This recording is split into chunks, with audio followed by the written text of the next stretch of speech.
Hi అండి. పెరుగు తోడేసుకోవడం ఎలాగో చూసేద్దామా?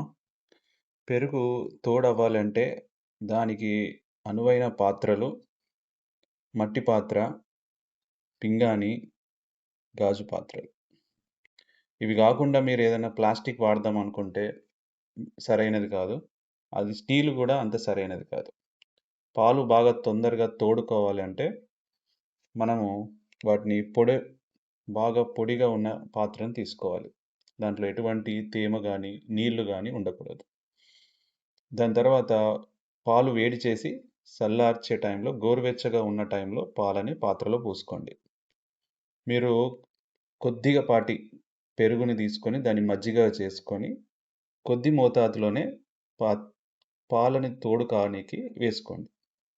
అంతేగాని ఎక్కువగా పెరుగుని ఎయడము, వాటిని మజ్జిగ చేసుకోకుండా వేస్తే సరిగా తోడుకోకపోవడం కాకుండా పులుపు అనేది తొందరగా వస్తుంది. ఇంకా స్వీట్‌నెస్ పెంచుకోనీకి చిటికెడు ఉప్పు 2 పాత్రలలో ఏసుకోండి. ఆ పెరుగు పాలని తోడేసుకునే టైంలో చిటికెడు ఉప్పు గూడా యాడ్ చేసుకోండి. ఇప్పుడు అందులో మనం ఏమేమేసుకున్నామంటే మరి ఒకసారి చెప్తున్నాను. పెరుగు చిటికెడు తీసుకొని దాన్ని మజ్జిగలా చేసుకొని, మజ్జిగ అంటే వాటర్ కాదండి. దాన్ని లూజ్‌గా చేసుకొని, టీ స్పూన్‌లో అర స్పూన్, అర స్పూన్ రెండిట్లో యాడ్ చేసుకొని, ఈ 2 పాత్రల్లో చిటికెడు ఉప్పు యాడ్ చేస్తాం. ఇది దేనికంటే రుచి పెరగనీకి, స్వీట్‌నెస్ పెరగనీకి. అలా 2 పాత్రల్లో ఏసుకొని, వాటిని ఓ మూలకు పెట్టేసుకొని, వాటి మీద కంప్లీట్‌గా వెలుతురు పడకుండా కప్పేయడమండి. ఇలా చేయడం ఎందుకంటే ఇది ఫర్మెంటేషన్ ప్రాసెస్. పెరుగులో ఉండే లాక్టోబాసిల్లస్ అనే ఒక బ్యాక్టీరియా దాన్ని పాలని పెరుగుగా మారుస్తుంది. ఇప్పుడు 8 అవర్స్ నుంచి ఒక 10 గంటలు అయిన తర్వాత చూద్దాం. పాలు పెరుగుగా ఎలా అయ్యాయి? ఎలా తోడుకున్నాయి?